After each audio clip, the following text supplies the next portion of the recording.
Welcome back, wannabes and creators, to another episode of The Complete Creative, the podcast that helps you build a more successful creative business. And this is it. This is the most popular episode of the previous incarnation of my show, The Business of Art. That means that next week we will have the first new episode in over 2 years.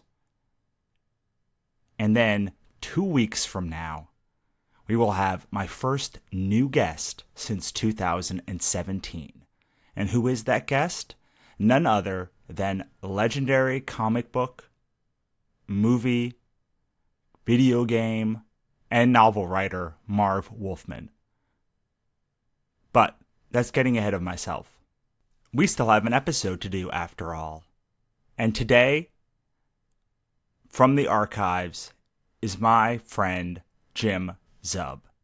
Now, when we interviewed Jim Zub, he was just starting his Marvel career. He's gone on to write for some of the most iconic characters in the Marvel canon. But when I talked to him, he had just started, and he was about to come out with his series Glitter Bomb from Image. Now, I've been following Jim for a long, long time.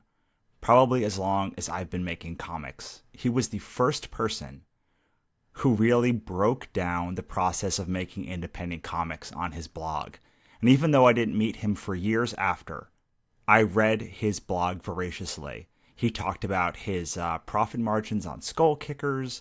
He talked about the money that he was making on every individual issue. He talked about exactly how he broke even and when he broke even on each book. And he still does it to this day. I'm so thankful for all the work that Jim has done. You can tell that he's a teacher. And I was very, very, very happy to have him on. Of all the people I've met in comics, I can't think of one that taught me more than Jim Zub, especially without him even saying anything to me.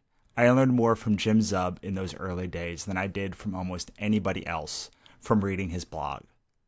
And I hope you learn a lot from him too. Please, when you get a chance, head on over to thecompletecreative.com and check out all of the blog posts, courses, and the archives to this podcast as well. Or head on over to your favorite player and subscribe, rate, and review this podcast today. It helps more than you know. And now here it is, my interview with Jim Zub. Take it away, Jim. Tell us what you were passionate about back in those days. I am passionate, as always, about telling stories. Comics is my medium of choice. I love watching movies and TV, but for me, the thing I'm always passionate about and what I really dig into is comics. Storytelling, comics as a business, and just trying to get my own work and tell people about the awesome work of others. Why comics? Comics has got this wonderful legacy of kind of do-it-yourself that I really love. I love the fact that you can do comics as an individual or you can do comics with a very small crew, and there's an intimacy and an immediacy to it. I love that you can get a story out there in a comparatively short period of time compared to a lot of other kind of storytelling mediums. Even though it's now a lot of the kind of source material of big budget movies and Hollywood is currently quite enamored of comics, there's still a scrappy quality to it. There's still very much a personal kind of feel to comics. It still feels weirdly small and approachable as opposed to the Hollywood grind and all that kind of stuff. So those are, just a few reasons why I think comics are a really great medium for me and a wonderful medium to tell stories in. Absolutely. I think, because I work in books and kids' books too, and I think that that's absolutely correct. It's like there's this sort of almost like punk rock mentality to comics, which is like, we're just going to, okay, you don't want to publish my thing. All right, I'm just going to do it anyway. Like, are you stopping me from doing it? No one's stopping me from doing it. All right, I'm just going to do it. Whereas it feels like in more traditional book and even kids' book publishing, there's a lot of like more asking for permission than in comics. Well, I think the biggest difference is the outlets, right? So whether it's webcomics or conventions, there aren't the kind of possibilities in a lot of other mediums. Like, what other medium could you really get into where they have, a convention every weekend somewhere in the country where you can have a table and just sell your stuff alongside the biggest names in the industry? Music doesn't have that kind of thing. Games doesn't have that sort of stuff. Novelists don't have those kinds of outlets. Comics allow you to make stuff and either get a table or put a website up, and just the immediacy of, I'm selling this is what I'm doing, I'm as worthy as anyone else if you like it and you put your money down, And so I think that that's one of the awesome things about comics as both a visual medium and sort of as distribution. And then when you look at the actual distribution model, so the Diamond Distribution, the guys that distribute comics in comic book stores, it's a really unique thing as well, because that catalog really runs the gamut from independent all the way to the biggest names in the industry. I mean, again, I'll use music as a comparison. I don't think there's anything like comics where the catalog that has the biggest names and the biggest creators is published, right alongside some of the smallest, scrappiest independent publishers, all in the same. You order it from the same place. It all gets shipped from the same warehouse. You wouldn't see like a garage band in the catalog with U2. Like, it just doesn't happen. But in comics, it does. You can start something like Jeff Smith started Bone, and you can just, the first few issues of Bone, he and his I believe at the time the fiance, but his wife now, they hand stapled those issues and they took them to conventions. And because it was cheaper for him to get the book printed without staples, because he had to save a few bucks. And he sold those at a convention, and then eventually started, bringing them out through Diamond. And now, of course, the book is through Scholastic, and, it's a world beater with, God knows, 20 more languages and all this sort of stuff. But you can do it yourself. It doesn't mean that you're necessarily going to have those kinds of successes, but there's certainly nothing holding you back from creating if you want to. Absolutely. I mean, I think that's there's one theme that I've had in all the interviews that we've done. It's like, just go and do the thing, because you're not going to get better at doing it without actually doing it. Absolutely agreed. Like, I think it's, do your research and make sure you're not just going in completely unknowledgeable, and read tutorials or find out stuff to make sure you've got a bit of a grounding. But at some point in time, you have to put foot forward. You have to, page 1, panel 1, and learn from it. And that's the simple truth, particularly when it comes to the storytelling medium. You got to get out there and you got to make stories, and then figure out what you do well and what you still need to learn. And as much as you can read someone else's experiences, and that might help you to shortcut a couple things, the majority of it's going to come through your own self-analysis and your own looking back at finished work, and then being able to see what's working and what's not. Absolutely, because I could tell you how to write a comic book. There's a million templates online. There's a million articles from people like you and others about like how to do it and how to make money on it. But that is, on some level, a personal experience for like the things that you say and the things that you do that work for you. And while there's a list of 300 tropes, maybe 10 of them work for you, and 10 of them work for me, and 10 of them work for someone else, and they could be absolutely 10 different ones. Mm-hmm. Well, and the types of stories that really resonate with you and the types of stories you want to tell, that's what's going to help you stand out as a creator. One of the most common mistakes I see with young creators, they're showing me their work, and I can tell that they're just sort of like stapling a couple popular things together and hoping that it'll be popular by osmosis or something. And it's like, do you have any passion for this? Is this a subject, or is this something that you really want to write about? Or are you just, it's these two extremes. Either it just feels like it's hacked together from what's currently trendy, or it's something where they're literally just trying to carbon copy their favorite thing and just do the exact same thing. It's like, well, I love Blade Runner. I'm like, yeah, and this reads just like Blade Runner, and we have Blade Runner, and that exists, and you need to do something, at least with a twist, in order to stand out. Yeah, absolutely. I think it's interesting because I did, we were talking before the show, I'd done like 10 or 15 scripts, movies and TVs and other stuff before I started writing comics, and it still took Our first book was Ichabod, then we did Katrina Hates the Dead, and then my third book, My Father Didn't Kill Himself. And it wasn't until I had like 3 finished work that I could look back and say, these are all great. They're all kind of very different. Like, what is the theme? Like, what is it that I've been trying to say this whole time? And once you have some finished works behind you, you can say, oh, okay, like, this is what I'm trying to say. Did you have that same thing happen to you? I don't know if it was like this that I'm trying to say, that one particular thing, but at least I could tell what I was clearly excited about, or the types of genres or the types of scenes that grabbed me and grabbed readers. That was something like, oh, this is the type of stuff that I really excel and I enjoy most about telling stories. And I don't just want to repeat that endlessly. I want to, try and push myself and do different things. But I know that this is something that works for me, and this is something that I gravitate towards. And being able to see that and understand it, it's a really powerful tool. It's a way for you to understand. I hate to use the term, but like, brand yourself or get your be able to explain to people what you're all about and in a way that they can understand.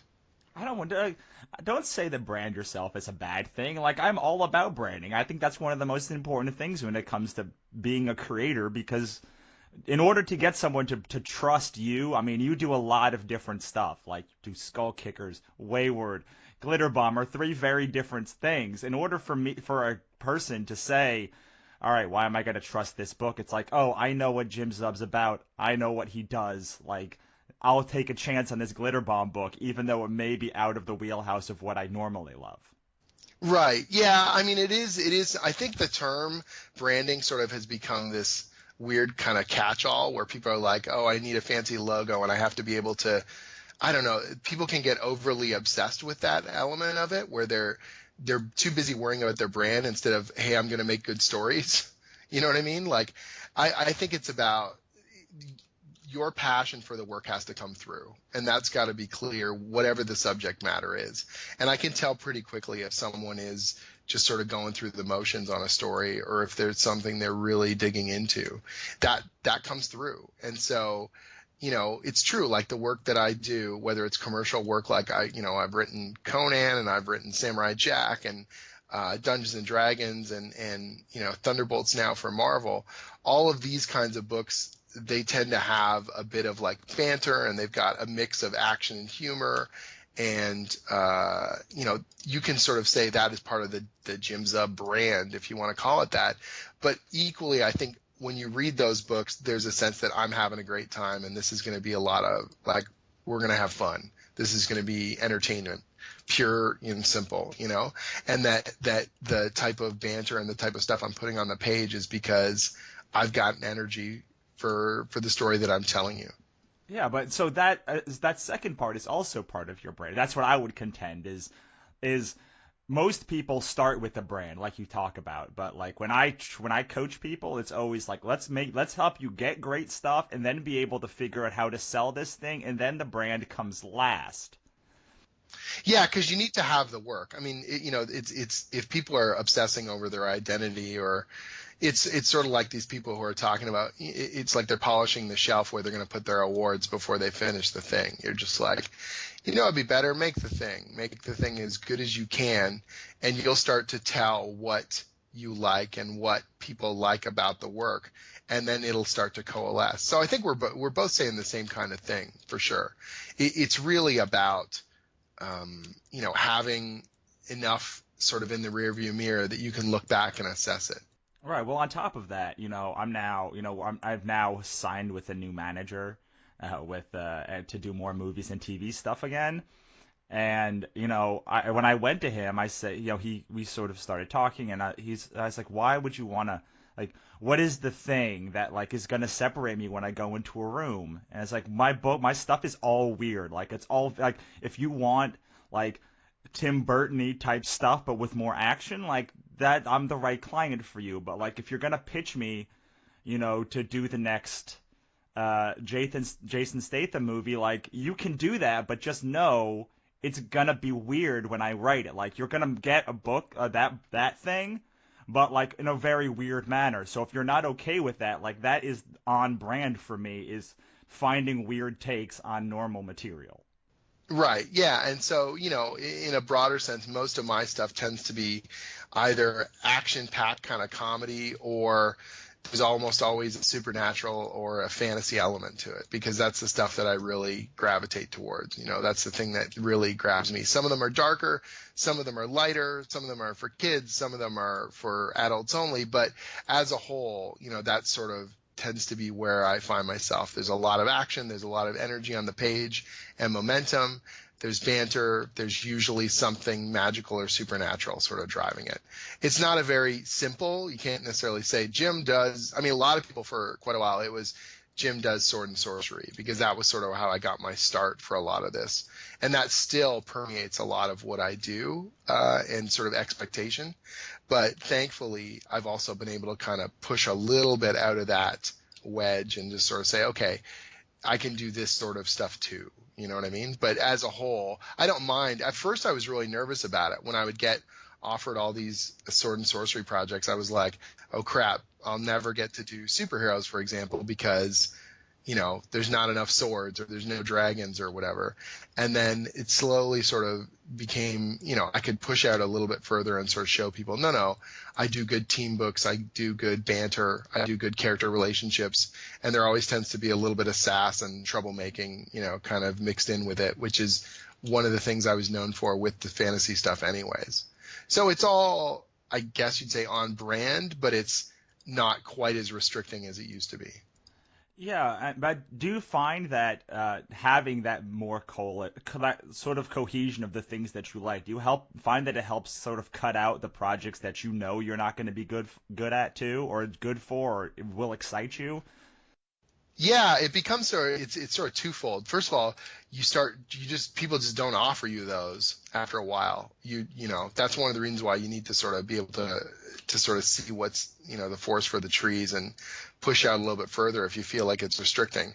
But for a while there, I literally wasn't being offered something unless a character was swinging a sword. And I was like, okay, I can see this is happening. And don't get me wrong, I love fantasy and I still want to do that, but I need to make sure that people know there's more to me than just that. And so the great thing about comics is, like we were talking about before, you can do it yourself. You can initiate, a different style of project. So Wayward's a perfect example, where there's a supernatural component, but it's also teenage kids and drama.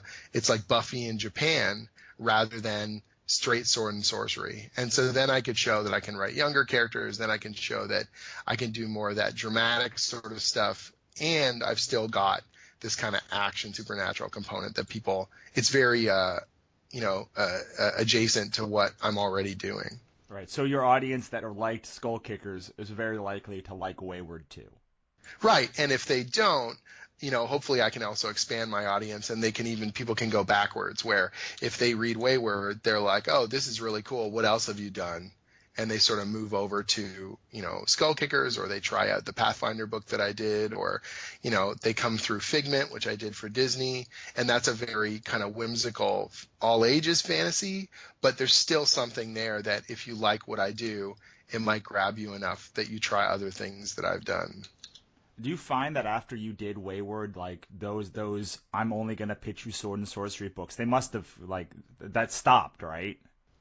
It didn't stop. I mean, the good thing is it's always there as a bedrock of people interested in what I'm doing, but it definitely diversified. I started to get more options. But that's true of, I think, just doing work in general. Once you've got more credits under your belt and people know that you're reliable, then they're going to reach out, or you can more easily reach out to them. When we were putting Glitter Bomb together, which is my new book that's launching in early September, it was something where, and it sounds really awkward, I don't want to come across the wrong way, but I was talking to the artist, and he's very young, he hasn't really done a lot of this stuff, and I said, don't worry, if the pages look good, we'll be able to find a publisher. And to him, that just seemed like that would be the hardest thing. And I'm like, no, it's not like that for me anymore. If I've got a project, I can find a home for it. Now it's just about finding the right home and making sure we make the best impact with it. Right, but that comes from years upon years of putting out good product. Oh yeah. And I don't take it for granted, let me tell you, because you just can't. I don't want to assume that it's always going to be this way. But like right now, things are going relatively well. And if I've got a project, a creator-owned project, there's a few different options. The good thing is that so far, almost all my creator-owned stuff has been through Image, and they've got one of the best deals in publishing ever, and they've got tons of flexibility. So I really enjoy and want to keep doing creator-owned there.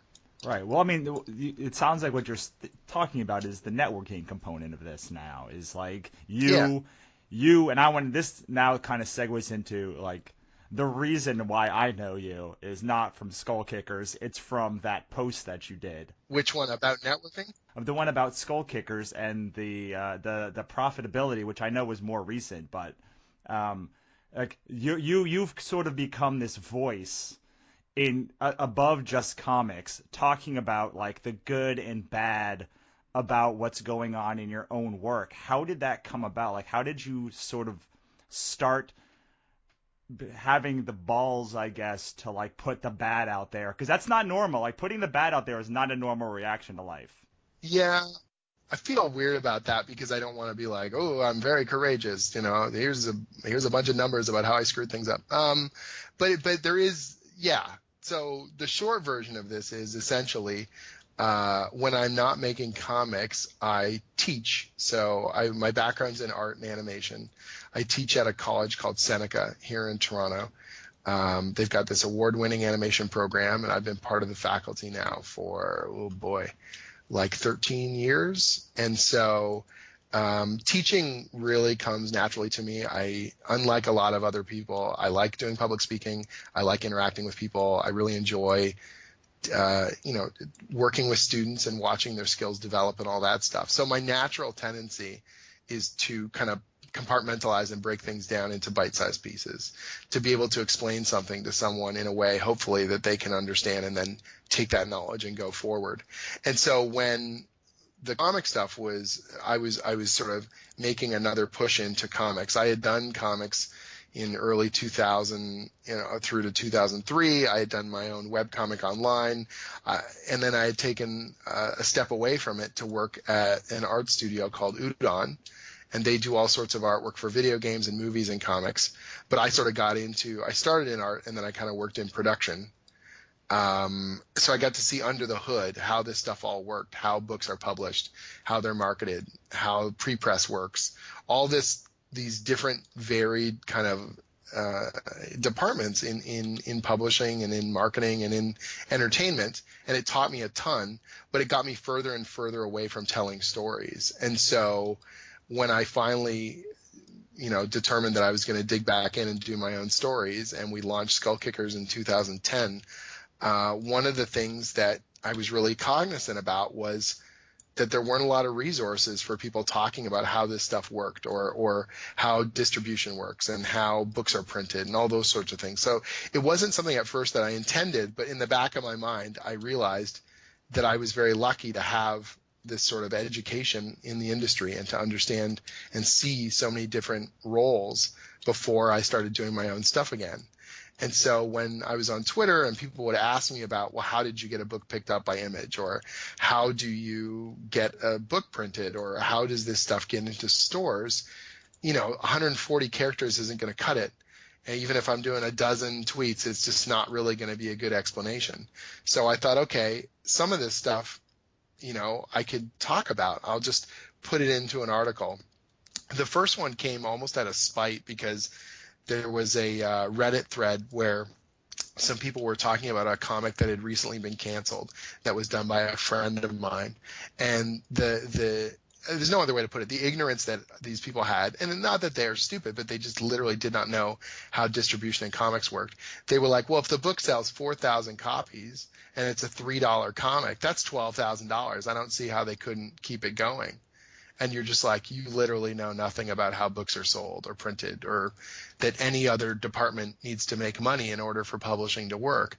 And so kind of out of spite, I said, look, here's a pie chart. Here's how this all breaks down. This is where the money goes on your, $3 cover price comic. And I just thumbnailed this thing out and shot it up online.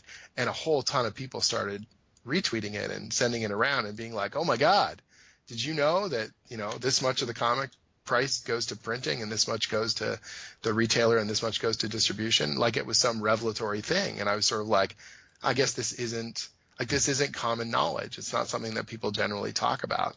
And that spun off into a larger discussion about the economics of creator-owned comics, how this stuff works, where the money goes. And inadvertently, it turned into a broader discussion about where my money was going. That Skull Kickers, my sort of big breakout book to a lot of people, wasn't necessarily making a lot of money. In some cases, I was losing money on the book in order to keep it moving forward and keep it coming out. And that was a pretty big surprise to a bunch of people. It wasn't a surprise to other creators, because we've all been doing it and quietly sort of talking in our corners about, oh man, I don't know if I can keep this going. But to a lot of readers and to a lot of people in the press, this was not something that was generally talked about. And so, yeah, that kind of turned into me writing these articles. And so I update my website, several times a year, and I've done about 30 to 40 different articles about the business. So talking about economics, talking about how to pitch your work, talking about printing and distribution and all these different things. And I've gotten a lot of wonderful feedback from people, a lot of kind words from industry people and a lot from other creators who were getting their start and found it through someone who shared it with them. And, they've brought me their finished comics. And it's really heartwarming to know that, some of the advice and things that I've been able to talk about has benefited other people going forward. Absolutely. There's a couple of things I want to touch on and put some business names to a couple of these things. The first is the curse of ignorance is one of the ones that you were talking about before, which is once you get knowledge, you have no idea what it's like to not have that knowledge. Right. Totally. Absolutely. And I think you just take for granted the fact that these systems function this way and that people should know where their money's going or whatever. Yeah, when I talk to people and when I go to shows and they go, is this available on Amazon and your site? I'm like, yes, please don't buy it on Amazon because they take 55%. And they're like, really? I'm like, yes. Like, I mean, look, go and buy it wherever you want to. I'm happy that you bought the book anywhere. But like, if your goal is to like support the creator, like Amazon, while it has very good distribution, is not helping you as much as my site. So this is the best because then it's signed, and then my site that I have to ship it to you. But then Amazon is third, great because it's out there. But like, they're taking a huge piece of the pie, and like it's eye opening when I say that. Yeah, and mainstream distribution is very similar, where books are in stores, and the bookstore's got to make money, and the distributor's got to make money and the publisher's got to make money. Like everyone's sort of dipping their hand in the jar before it comes back to the creators in many cases. Now, depending on the deal you're signing and depending on how that works, for commercial work, like if I'm writing for Marvel, I'm getting a page rate regardless of anything else, and they're eating any losses. But obviously a book won't stick around very long if it's not making money. With a creator-owned book, it can really vary wildly depending on the publisher, depending on the deal.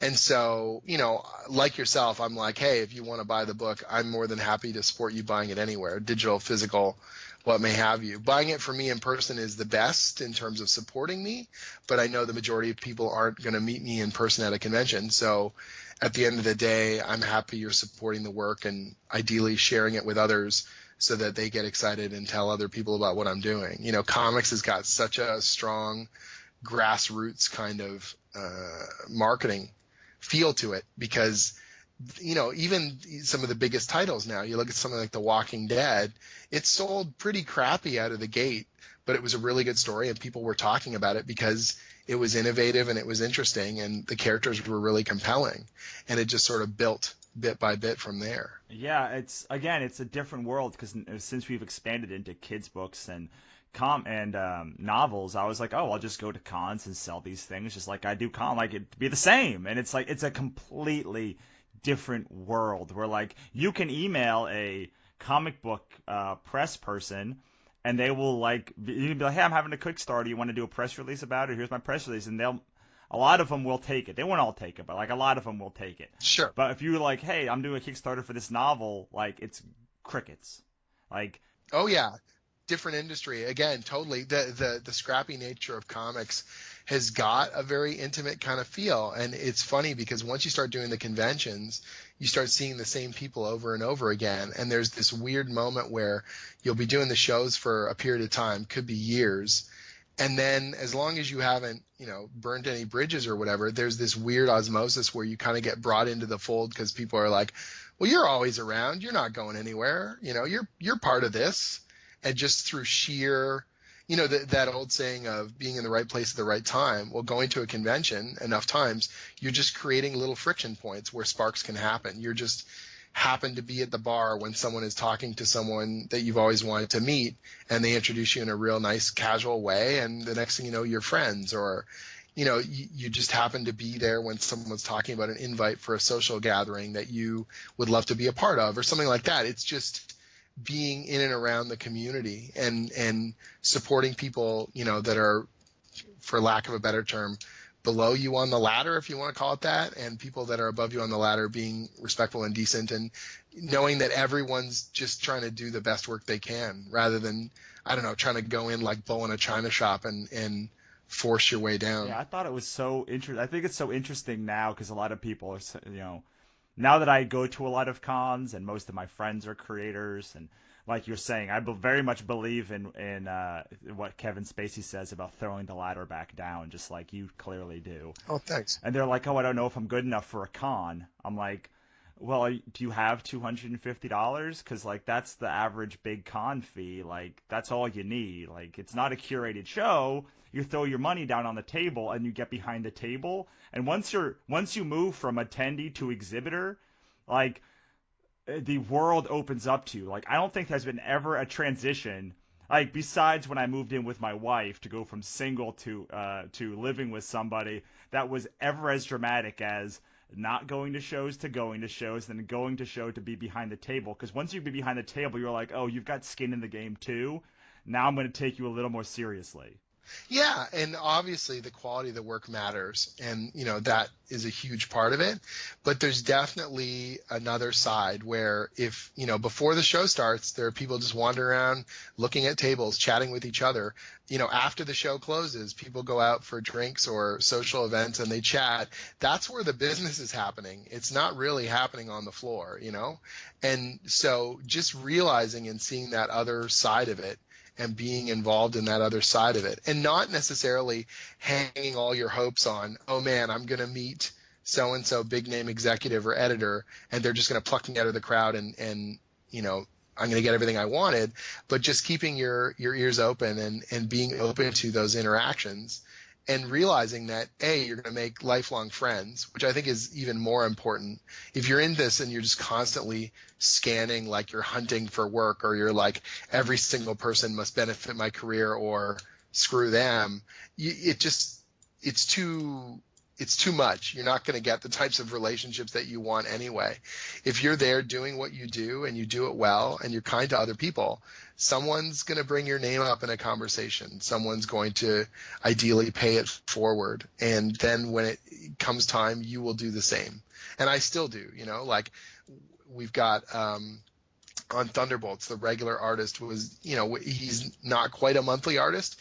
So we had a bit of a buffer. And now by the time we get done issue 5, if he was trying to do 6, he would be falling behind. So they need a fill-in artist to draw the next issue of Thunderbolts. So I said, well, if you guys don't mind, I can recommend a few people who I think are up to the task. And the one they picked, this guy, Sean Izakse, I've worked with him before. He's great. We worked on the Pathfinder series together. He's reliable.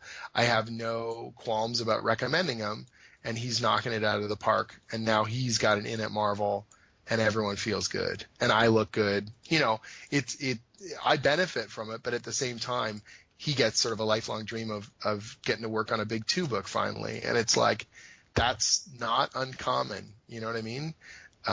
You just don't know where those opportunities are going to pop up. It's amazing what happens when you, like treat people like human beings instead of like ways to get money from them. Like regardless of what it is, like whether it's like I was like, would you go into a party? Like who's the worst person at a party? Like the guy who's always scanning around the room for the better thing, right? The guy who you meet and like asks you for a favor immediately. Like those are the guys that are the worst. Like everybody hates those guys.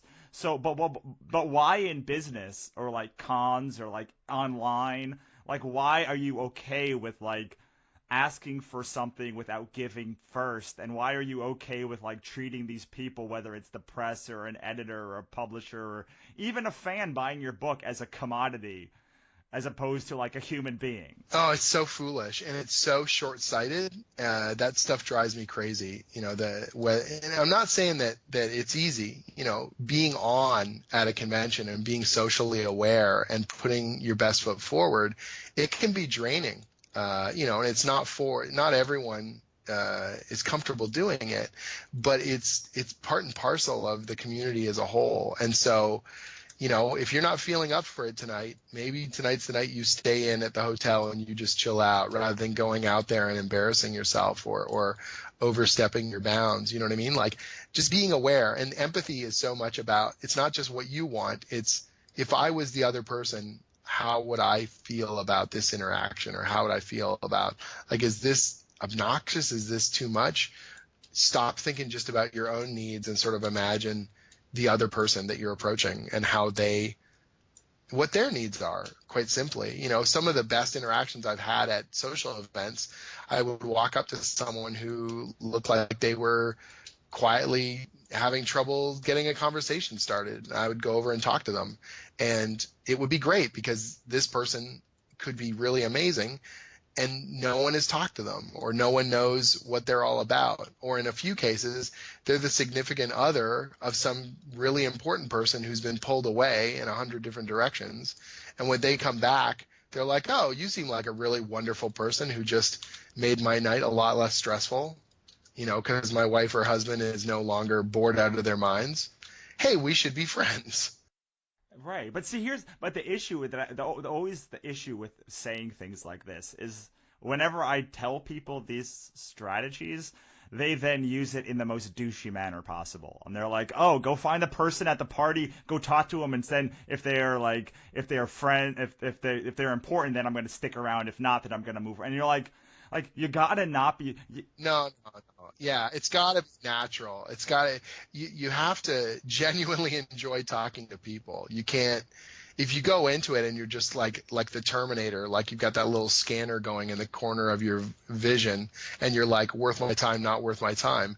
It just comes through. People can feel it if you're not enjoying yourself or being enjoyable, if you don't want to hear what they have to say, if you're too busy bragging about yourself and not listening to them and getting a sense of what their needs are socially. It's gotta be you gotta be more, I don't know, be more real. And like the weird thing is, like, it's great for you because you are then an actual human being who's not a douchebag, and it's great for your career because like, you don't know. I've met people who walk around at shows and then 3 years later, like, they're an editor at Marvel, and you're like, oh, good on you, good for you to like do that thing. But like, you treat everyone as a human, and the base level is like, you're not a douchebag, you're an actual human being too. So like, giving empathy and humanity and perspective and all those things are great.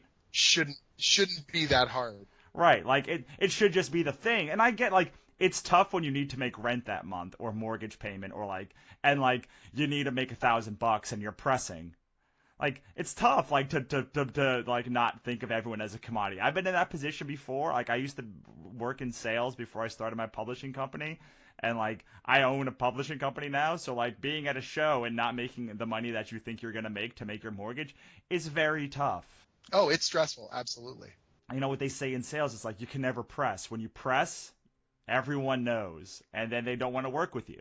Yeah, there's a little bit of desperation that goes along with it, totally. And I've made that mistake too. I've pushed a little too hard, or I've been really close to what I thought of, was an opportunity, and then just been like, okay, that idea of like going in for the kill, and you're like, no, this is the wrong mentality. This isn't going to get me anywhere.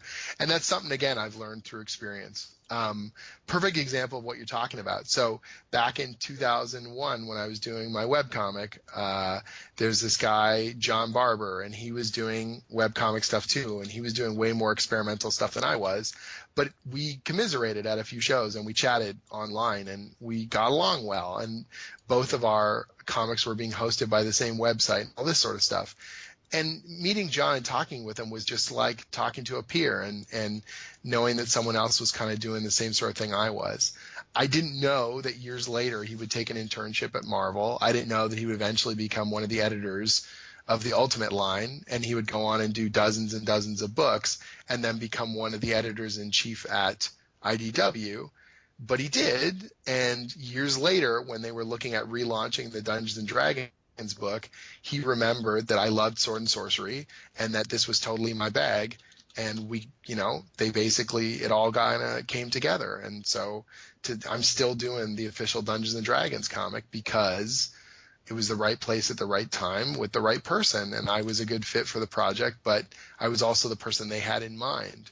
So you put all that together and it's like, that's just one person over the course of, like 12, 13 years, and you have hundreds and hundreds of these types of interactions with people. And you never know. You never know who's going to say something good or who's going to say something bad at that crucial moment. Be kind to everyone. Treat everyone as you wish to be treated. And you may be surprised at some of the things that come your way. What I love is another thing that you talked about. I love that. But the other thing that I wanted to touch on was like this concept of like bringing value before you ask for anything. Whether you ask for something or not, just bring value, and then people will like you. Like the base level again is like bring value because you're a decent human being, like, and you want the whole industry. But like the business side of this is provide value because then people like you more and they're more likely to trust you and they're more likely to want you to succeed, and thus they're more likely to buy your work as well. Like that's the human side is like don't be a little shit, give value, and like help people out.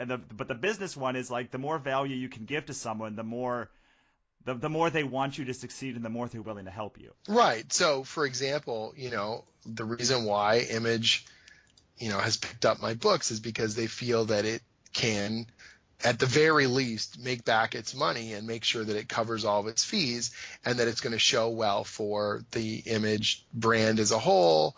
And the fact is that I'm out there waving the flag and being a good creator, So all of it comes together to sort of be like, well, if Glitter Bomb does well, it's even that much easier. It's not a guarantee. I've pitched other projects to Image and they haven't picked them up. But there's a greater chance that I can get my foot in the door over there because I'm a known quantity and they know what I bring, and that I'm going to bring in the book on time, and that I'm going to do my due diligence to make sure that, I help with the marketing and all that other stuff that I've already proven over the years. And, I'm doing the same sort of thing now, ideally at Marvel. I don't know what the future holds, but so far, Thunderbolts is my first kind of in-continuity superhero book at Marvel. And so this is my proving ground to show that I'm a team player, to show that I can get the work done on time, to show that I've got a passion for the work and that there's a readership out there willing to shell out to read it. And so ideally, this goes well and then I'm able to continue to do projects, or they keep me in mind on more stuff because all those sort of fears and all those initial kind of barriers have been breached. Yeah, I mean, I remember Charles, who did 27 and now does Poe, and good friend of mine. Yeah. So I worked with his artist Renzo on second set, the second volume of when he was doing the second volume of 27. Renzo was also drawing my book, Ichabod Jones Monster Hunter. And so we had met at a couple of shows, and at this point, like, I'm not going to say he's nobody, but like he's like comparatively to where he is now, he's nobody, right? He's got a couple of creator-owned books out, and then he gets like a backup in something in Marvel, and then he proves himself, and then he does a bunch of other stuff for Marvel, and then they give him their big event for that year, Death of Wolverine, and then he does Poe and he does Lando, and now he's like one of the guys there because he proved himself through doing the creator-owned stuff that he was reliable and that people liked him and that he could sell books, and then he proved that his books could sell at Marvel, and that he was fun to work with and that he was good to work with, and then he just kept proving himself. And now when he goes and says, well, why should I hire you? He's like, well, I've got all this behind me. Yeah. Do I not speak for myself yet? Like that sort of thing. Yeah, well, and this is the thing with Charles. So Charles is a dear friend of mine, and when he was getting started, we actually first met at Emerald City Comic Con 2011. The first Skull Kickers trade had just come out, and there was a group of us that went out for dinner that night. And it was funny because we were all Image guys but new, and we'd all kind of had either our first trades were coming out or they were out, and we went for dinner and sort of celebrated and chatted. And I know Curtis Weeb was there, and Nate Edmondson and Brian Glass and Charles and I, and we were just chatting and sort of saying, hey, you know what? All of us are kind of at the same point in our career here. We should keep an eye out for each other, and just sort of, if you get a good press contact, share it with the group. If you want someone to read over a script beforehand and get a second opinion, let's share it with each other. Or you do a convention and they screw you over, warn your friends, that kind of stuff. And Charles, because Charles is a lawyer, Charles was essentially like, well, I don't know a lot of people in the industry yet, but I'm a lawyer, so if you got a contract you're not sure about, send it over and I can give you some advice. And we were like, oh, you're kind of the most valuable person here, because lawyers are very expensive. And so Charles and I hit it off really well. And I took him to a bunch of social stuff because I'd already been in the industry for like more than 10 years, meeting people. I had a lot of social contacts. And so we went to a bunch of parties and I brought him along. I ended up introducing him to the gang at Oni, and he pitched them Letter 44, which was his, third creator-owned project.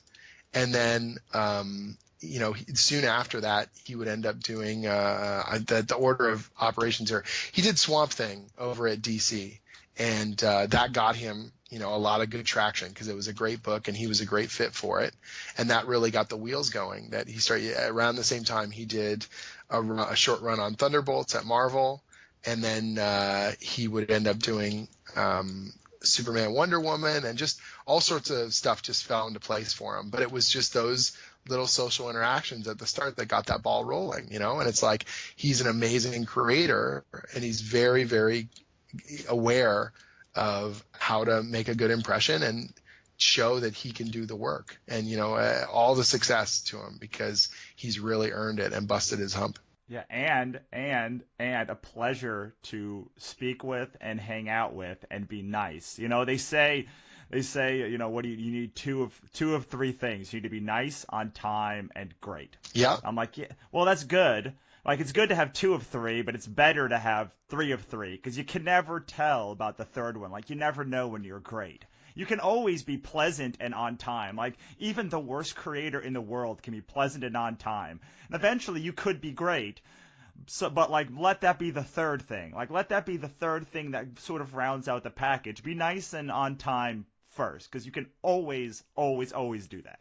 Absolutely. And, it's funny too, because exactly what you say there, that he really, he's a really great guy and he's always very pleasant and confident and just comes across so strongly in conversation. And you talk to him and you're like, yeah, if I was an editor and I chatted with this guy for 20 minutes, I'd trust that he could deliver the goods, and he does. And that's the great thing about it, is that the first impression also holds true with the ongoing working relationship. And, that's ideal, right? You want to make a great first impression and then you want to live up to it. And he does both, and I think that's one of the reasons why he does so well in so many different spheres. And he's doing great comics. He's a great writer and he's also a pleasure to work with. And it's like, if I'm an editor and my job is to get books out on a monthly basis, the least number of hassles with the highest quality, well, all right, then you're in the driver's seat,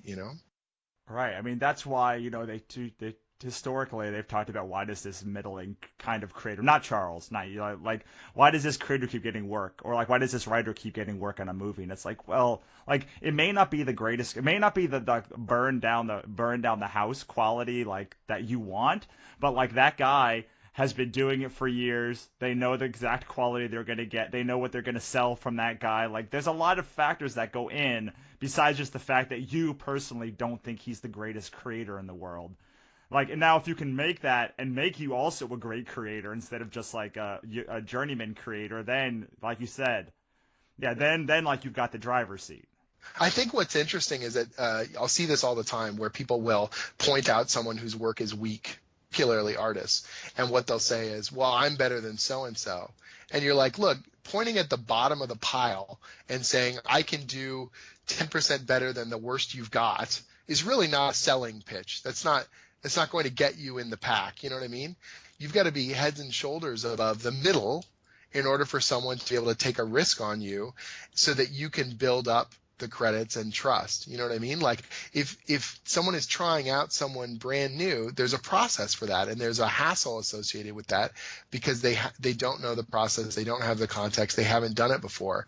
And as much as you may think that, well, the work is great, therefore, you know, my work is better than the worst, therefore I should take their seat at the table. It's just not like that. You know, your work has to be substantially better. You need ideally a push from the inside where someone is like, I trust them, I vouch for them.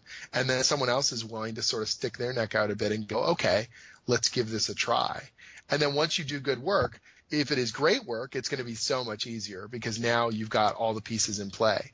So someone like Sean, I mean, he's been doing professional Marvel quality pages for years, but those stars hadn't quite been in an alignment. And then when I said, hey, you need someone, I know someone, and I vouch for them, you know, I put myself out there a little bit, but not too badly because I know he can do the work.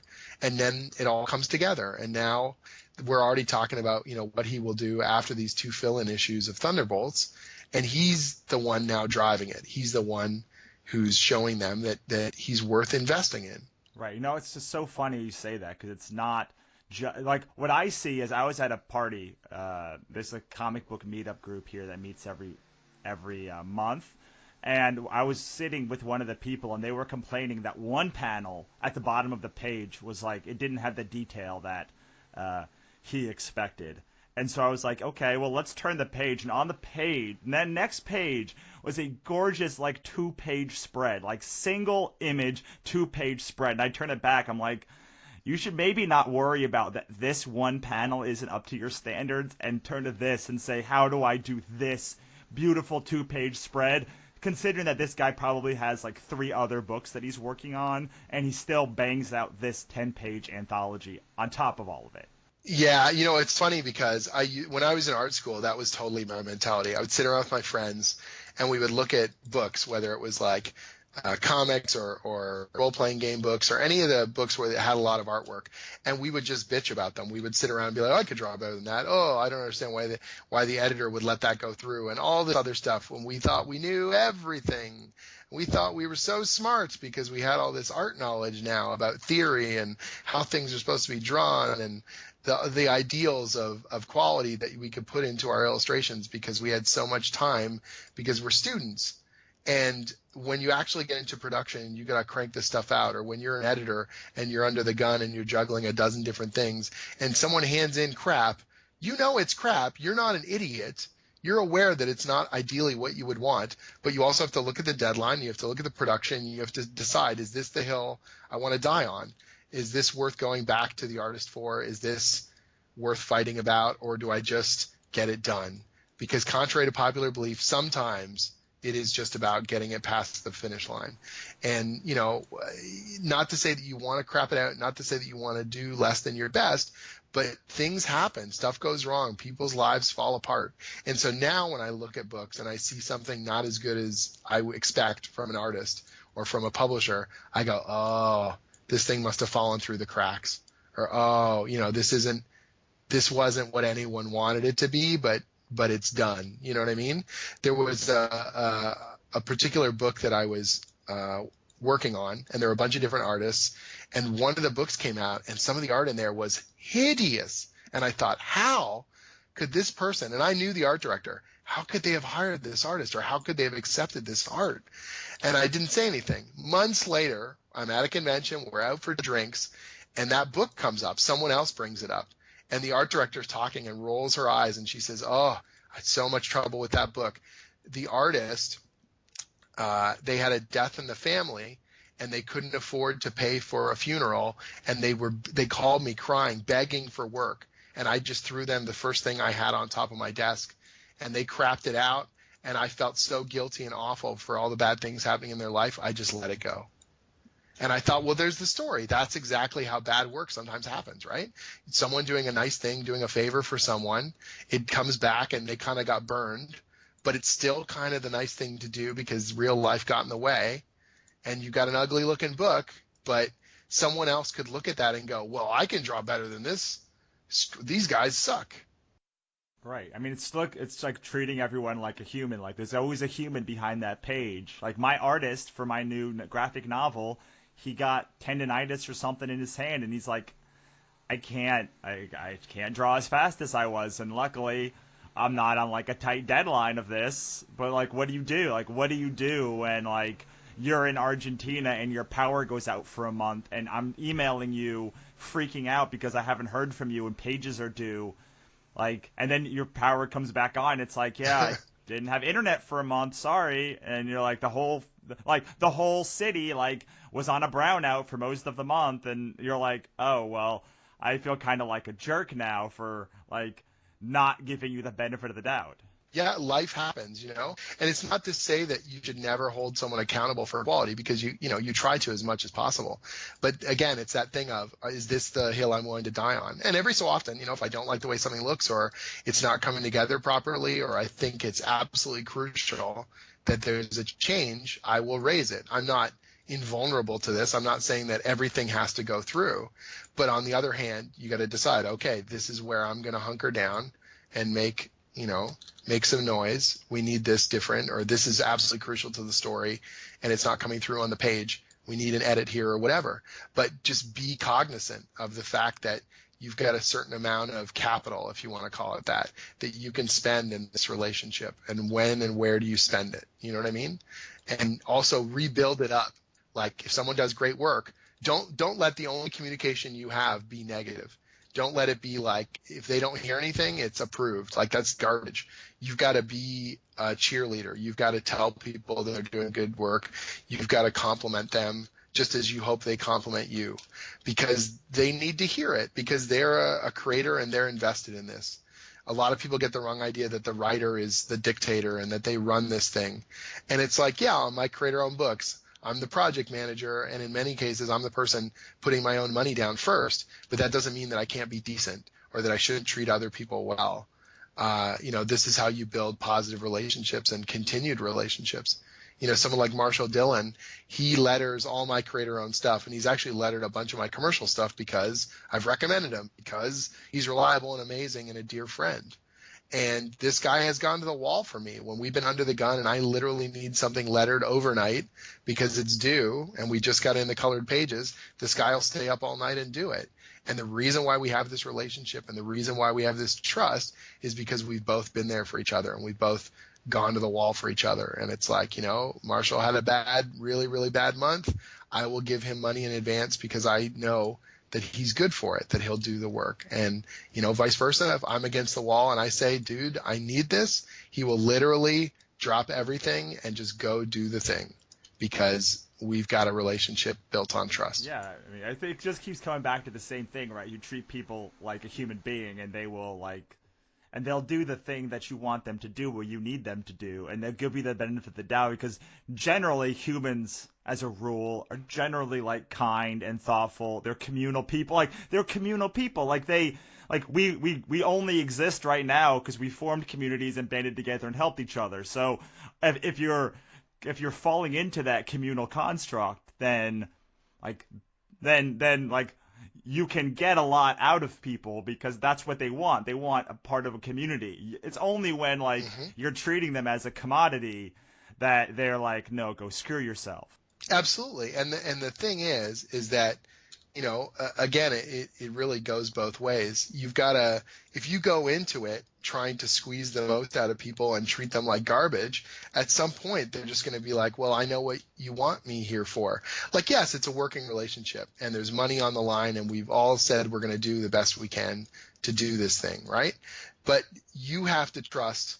Once we're in this together, you have to I have to trust that you're putting your best foot forward and doing in the same way that you trust me, that I wouldn't ask this of you if I didn't think it was important, that I wouldn't set this deadline. I'm not just doing this arbitrarily to mess with your life, that I'm saying this is when stuff's due because that's when we need the files in, you know what I mean? Because this is what is required. And all that kind of stuff. It's about respect, and it's about communication. And if something goes wrong, that's when you really see what people's values are. If everything runs smoothly, it's great and you might get the work done. But the first time something goes out of whack, do they keep lines of communication open? Do they, do their best to help out? Do they contribute rather than just burn it all down and walk away? And that's when you get a real sense of the value of their contribution and who they are when things aren't ideal, and that you understand that you don't take that for granted. Absolutely. Well, I could continue on this line all day. Let us talk real quickly about what you have coming up. I know you have a big release on my birthday, so you want to talk a little bit about Glitter Bomb and what it's about? Sure. So I've got a bunch of different projects on the go right now. Some of them are commercial and some of them are creator-owned. Let me go over the creator-owned stuff first. So Wayward, my current ongoing image series, is continuing. We've got the 16th issue coming out end of September. In addition to that, I've got a new creator-owned book, the one you just mentioned, that launches on September 7th, your birthday, which is Glitter Bomb, and it is a Hollywood horror story, kind of taking a piece out of the sort of people's obsession with fame and our celebrity-obsessed, 24-hour news cycle and all that sort of stuff. So it's a dark, nasty, sarcastic tale tearing a hole out of Hollywood. And then on top of that, I've got a bunch of commercial projects on the go. So I'm still writing the official Dungeons & Dragons comic for IDW. We're wrapping up the current story arc, which is called Shadows of the Vampire, and it takes place in this setting called Ravenloft that's quite popular in Dungeons & Dragons. I've also got a Street Fighter miniseries that I'm writing, which ties into Street Fighter V continuity. It's all about Cammy, who's this secret agent, sort of British secret agent girl with a really complicated sort of past where she was once a villain and now she's trying to be a hero. I also write the Thunderbolts monthly ongoing for Marvel, and so that is a superhero book all about villains who are trying to redeem themselves, or are they? Because some of them are still kind of dark-hearted jerks, and I have a ton of fun writing that as well. So a lot of different projects on the go. I know we were talking about the tutorials and all my articles, and if you want to find those and read about my work and also get a sense of kind of the industry as a whole and how to break in, the best place to go is just jimzub.com. So JIMZUB.com. I've got a whole pile of articles linked on the right-hand column of the website, and interviews and Amazon links and all that good stuff. Awesome. All right, before we get out of here, I'm going to ask you the last question, which is give us your best piece of advice you haven't already given. Reiterate how we can get in touch with you, your website, and any social media, and then we'll say goodbye.